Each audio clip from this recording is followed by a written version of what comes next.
Hello friends, welcome to the TN bankers YouTube channel.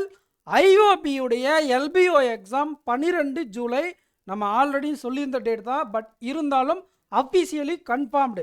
So இந்த எக்ஸாமுக்கு நம்ம எப்படி ப்ரிப்பேர் பண்ணலாம் அப்படிங்கிறத இந்த வீடியோவில் ஃபுல்லாக டிஸ்கஸ் பண்ணலாம். இதுதான் பாருங்கள் டேட்டு. நம்ம டெலகிராம் குரூப்பில் இந்த இமேஜ் இருக்குது. இது அஃபிஷியலாக வெப்சைட்டில் பப்ளிஷ் பண்ணிட்டாங்க.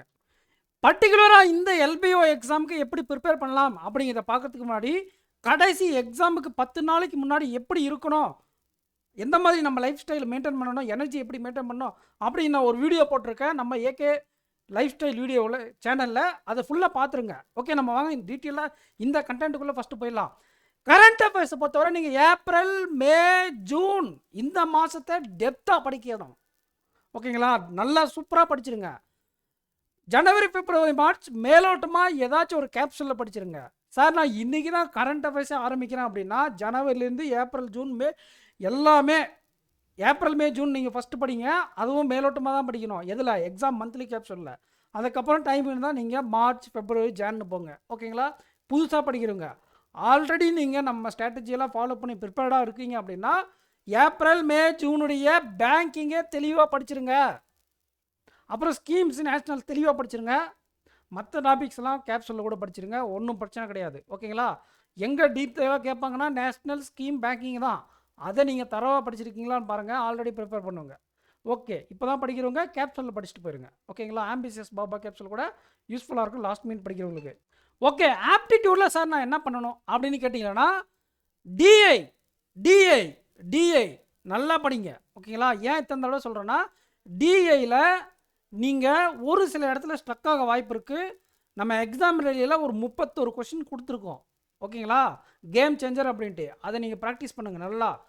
அது ப்ராக்டிஸ் பண்ணாலே உங்களுக்கு டிஐயில் ஒரு ஐடியா கிடைக்கும். அதுக்கப்புறம் நீங்கள் நிறைய செக்ஷனல் டெஸ்ட் எடுங்க.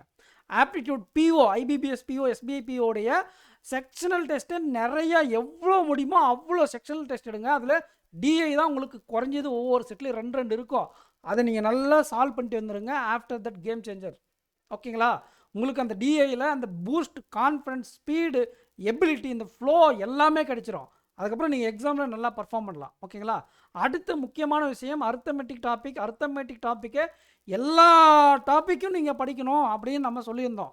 ஒரு டாபிக் கூட நீங்கள் ஸ்கிப் பண்ணக்கூடாது. இதில் ப்ராபபிலிட்டி வேணும்னு கேட்டிங்கன்றதுக்காக நவீன் சார் வச்சு ப்ராபபிலிட்டி கிளாஸ்லாம் எடுத்தோம். ஓகேங்களா, பார்க்காம இருந்தால் போய் பார்த்துருங்க. ஓகே, ப்ராபபிலிட்டி இது வரைக்கும் இதில் கேட்கல. எல்பிஓவில் ஒரு சேஃப்டிக்காக கொடுத்தேன். பார்க்காது உங்கள் இருப்போம். அப்படி புதுசாக படிக்கிறது கொஞ்சம் கஷ்டம் இல்லைங்களா, ஸ்கிப் பண்ணிவிடுங்க. மற்ற டாபிக் எல்லாமே நீங்கள் ஆல்ரெடி படிச்சுருந்துருக்கணும். அதை படித்ததெல்லாம் ரிவிஷன் பண்ணுங்க.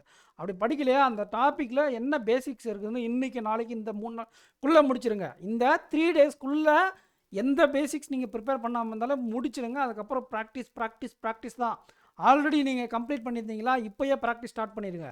அப்புறம் நீங்கள் எங்கே செக் வைக்காங்க அப்படின்னு பார்த்தா, நம்பர் சீரியஸ் ராங் நம்பரில் செக் வைப்பாங்க. அந்த செக்கை நம்ம உடைக்கணும்னா நிறைய கொஸ்டினை நம்ம சால்வ் பண்ணி அதில் ஒரு ஃப்ளோவை கொண்டு வந்து வச்சுருந்தோம் அப்படின்னா, நம்ம கண்டிப்பாக அந்த நம்பர் சீரியஸையும் ராங் நம்பரை பார்த்து பயப்பட தேவையில்லை. என்ன நடக்கும் அப்படின்னா, 5 கொஸ்டின் கொடுப்பாங்க. அதில் 1 or 2 கொஸ்டின் என்ன பண்ணிடுவாங்கன்னா செக் வச்சுருவாங்க. அந்த செக்கில் நம்ம மாட்டிப்போம்.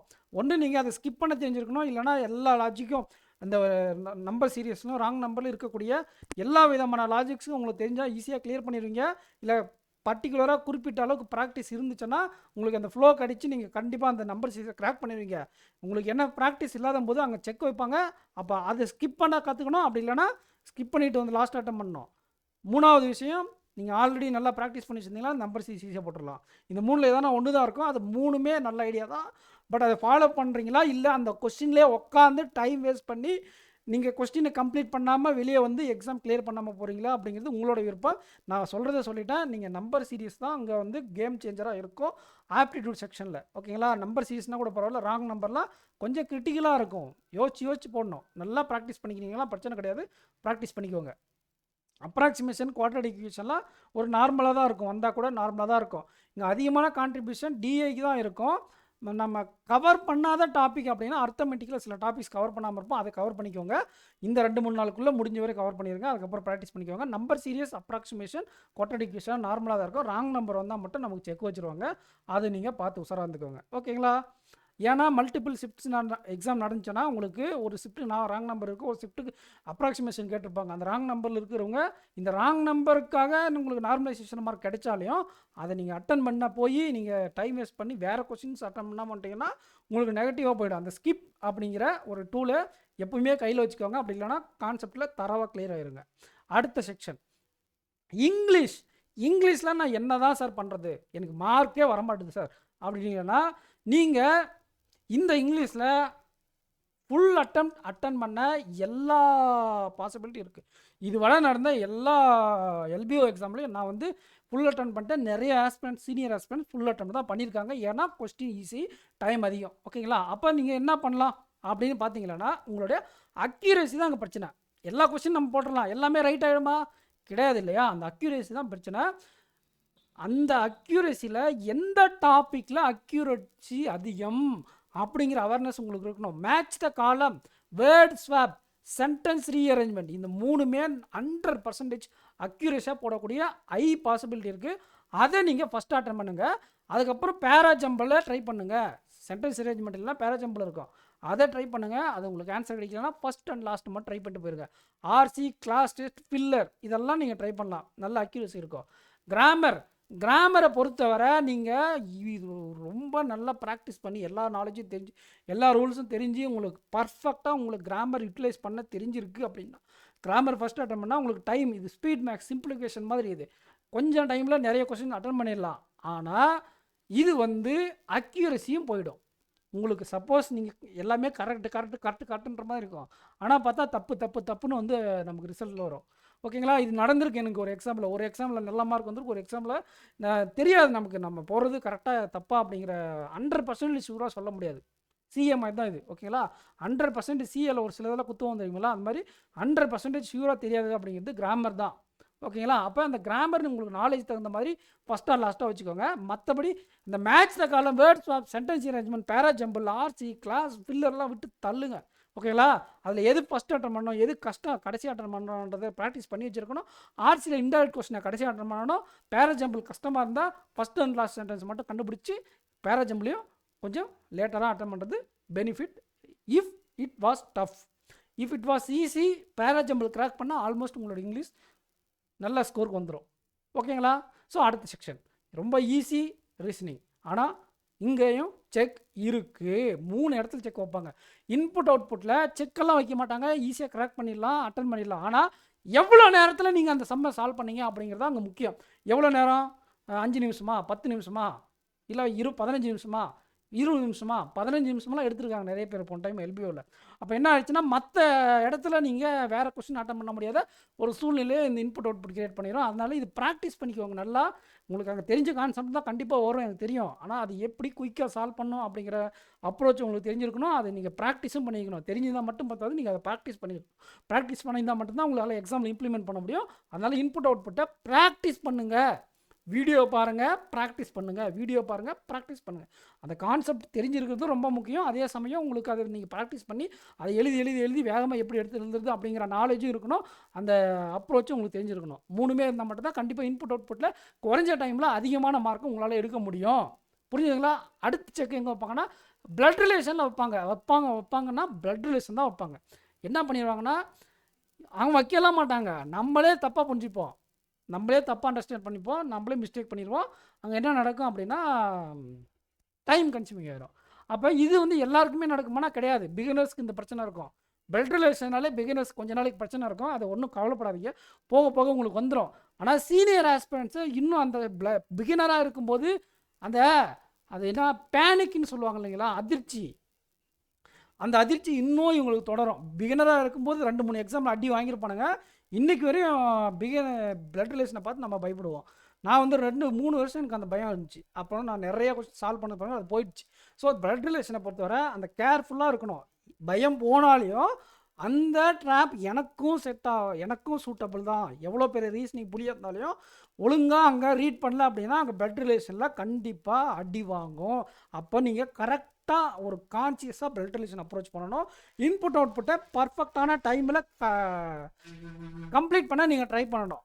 அடுத்து என்ன, பசில் சீட்டிங் தான். பசில் சீட்டிங்கை பொறுத்தவரை நிறைய கொஷின்ஸ் இங்கே கவர் ஆகும். அப்போ நிறைய கொஷின்ஸ் கவர் ஆகும்போது அதுக்கான ஸ்பீட் அக்யூரசி உங்களுக்கு இருக்கணும். பஸ்ஸில் நீங்கள் ரொம்ப கஷ்டமாக இருக்க வாய்ப்பு கம்மி தான், அப்ரோச்சபிளாக தான் இருக்கும். நீங்கள் காமாக அட்டன் பண்ணுங்கள், வேகமாக அட்டன் பண்ணுங்கள். அது எப்படி சார் காமாகவும் அட்டன் பண்ணணும் வேகமாகவும் அட்டன் பண்ணணும்? அப்படி அது என்ன ஒன்றும் கிடையாது. என்ன பாயிண்ட் கொடுத்துருக்காங்க, அதுக்கான க்ளூ என்ன, எதை எடுத்தால் சால்வ் பண்ணலாம் அப்படிங்கிறத நீங்கள் காமாக யோசிக்கணும். எடுத்து சால்வ் பண்ணுறது வேகமாக சால்வ் பண்ணணும். கை எழுதுறது வேகமாக எழுதணும், ஆனால் பார்க்கக்கூடிய தெளிவான பார்வை உங்களுக்கு பஸ்ஸில் இருக்கணும், சீட்டிங்கில் இருக்கணும். எங்கேயானா நீங்கள் மாற்றி பார்த்தீங்க உங்களுக்கு எக்ஸாம் ரிசல்ட்டு மாறிடும். அதை மனசில் வச்சுக்கோங்க. ஓகேங்களா? அப்போ பஸ்ஸில் சீட்டிங்கை நீங்கள் அட்டன் பண்ணும்போதும் பிளட் ரிலேஷன் மாதிரி தான். நீங்கள் கேர்ஃபுல்லாக எல்லா பாயிண்ட்டும் நீங்கள் ஏதாச்சும் மிஸ் பண்ணுறீங்களா, ஒரே ஒரு சின்ன பாயிண்ட்டை மிஸ் பண்ணியிருப்பீங்க, அந்த ஹோல் பஸ்ஸுலேயும் உங்களுக்கு கண்டிப்பாக முழு பஸ்ஸுலேயும் செதைச்சி விட்றோம். ஓகேங்களா? அந்த சின்ன சின்ன க்ளூ கூட நீங்கள் கேர்ஃபுல்லாக பார்க்கணும். அதுக்கு நீங்கள் எக்ஸாம் லெவலில் இருக்கக்கூடிய பஸ்ஸில் ப்ராக்டிஸ் பண்ணோம். நம்ம எக்ஸாம் ரயிலில் இருக்கக்கூடியதெல்லாம் எக்ஸாமில் கேட்கக்கூடிய ரிலவெண்ட்டான பஸ்ஸில். இதை விட்டுட்டு போயிடுவாங்க. 4, 5, 8 பேர் இருப்பாங்க, அதில் 2 பேர் மட்டும் வேக்கண்ட்டு, 5 பேர் டபுள் ரயில் பஸ்ஸில். எந்த எக்ஸாமில் இது கேட்டிருக்காங்க? ஒன்லி ஃபியூலோ 20% ஒன்லி எந்த எக்ஸாம் வந்துருக்கு இது வரைக்கும்? ஃபஸ்ட்டு எக்ஸாமில் வந்து நீங்கள் ப்ராக்டிஸ் பண்ணுங்கள். அப்போ தான் உங்களுக்கு அங்கே அது ப்ராக்டிஸாகவே இருக்கும். ஓகேங்களா? ஒருவேளை வந்துச்சுன்னா அதுக்கு ஒரு கொஞ்ச நேரம் ஸ்பெண்ட் பண்ணுங்கள். அந்த மாதிரி டிஃப்ரெண்ட் டாப்பிக்கெல்லாம் மேக்ஸிமம் எக்ஸாமில் இது வரைக்கும் கேட்ட டாபிக் மட்டும் ப்ராக்டிஸ் பண்ணுங்கள். ஓகேங்களா? அப்போ நீங்கள் இந்த ரீசனிங் எபிலிட்டி செக்ஷனை பொறுத்தவரை இன்புட் அவுட்புட்டும் பிளட் ரிலேஷன் பஸ்ஸிலும் கொஞ்சம் காம்ப்ளிகேட்டடான டாப்பிக்காக இருக்கும். அந்த காம்ப்ளிகேட்டடான டாபிக் மீன்ஸ் நீங்கள் எல்லா இடத்துலையும் நீங்கள் அக்யூரேட்டாக அட்டன் பண்ணணும். இன்புட் அவுட்புட்டில் இன்னொரு பாயிண்ட் நான் மிஸ் பண்ணிட்டேன். நீங்கள் ஸ்டெப் 1, ஸ்டெப் 2, ஸ்டெப் 3, ஸ்டெப் 4ன்னு எடுத்து எழுதுவீங்க இல்லைங்களா? அது எடுத்த உடனே எழுதி சால்வ் பண்ணிடக்கூடாது. ஏன்னா ஸ்டெப் 4ல் உங்களுக்கு தெரியாமல் போயிடுச்சுன்னா ஸ்டெப் 1, ஸ்டெப் 2, ஸ்டெப் 3 எடுத்து எழுதுவீங்களா? ஒரு 5 நிமிஷம் 8 நிமிஷம் எழுதிருப்பீங்களா? அந்த டைம் ஃபுல்லாக வேஸ்ட்டாக போயிடும். அப்போ இன்புட் அவுட்புட்டை ஃபஸ்ட்டு 5 ஸ்டெப்பையும் நீங்கள் என்ன கோட் பண்ணியிருக்காங்க அப்படிங்கிறத டீகோட் பண்ணதுக்கப்புறம் தான் நீங்கள் அதை எடுத்து பேப்பரில் எழுத ஆரம்பிக்கணும். அப்படிங்கிறத நீங்கள் மைண்டில் வச்சுக்கோங்க, கிவன் இன்புட்டை. புரிஞ்சுதுங்களா? ஸோ இந்த ஸ்ட்ராட்டஜி உங்களுக்கு யூஸ்ஃபுல்லாக இருந்திருக்குன்னு நினைக்கிறேன். எக்ஸாம் நல்லா பண்ணிட்டு வாங்க. நம்ம எக்ஸ்பெக்ட் பண்ண டேட்டில் தான் வந்திருக்கு. நம்ம சொன்ன மாதிரி ஆல்ரெடி ப்ரிப்பேர் பண்ணவங்களுக்கெல்லாம் ஆல் தி பெஸ்ட். கண்டிப்பாக நீங்கள் எக்ஸாம் கிளியர் பண்ண நிறைய சான்சஸ் இருக்குது. நீங்கள் கொஞ்சம் முன்ன பின்ன ஷெட்யூலை ஃபாலோ பண்ணியிருந்தீங்கன்னா கூட இருக்கக்கூடிய 12 நாளும் நீங்கள் எந்த மாதிரி உங்களுடைய ஷெட்யூலை வச்சுக்கணும் அப்படிங்கிறத நான் ஒரு வீடியோ போட்டிருக்கேன். ஏகே டாக் சேனல் இருக்குது, போய் பார்த்துக்கோங்க.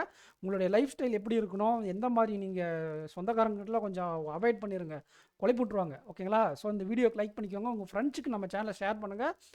Thank you friends. நெக்ஸ்ட் வீடியோவில் மீட் பண்ணலாம். தேங்க்யூ.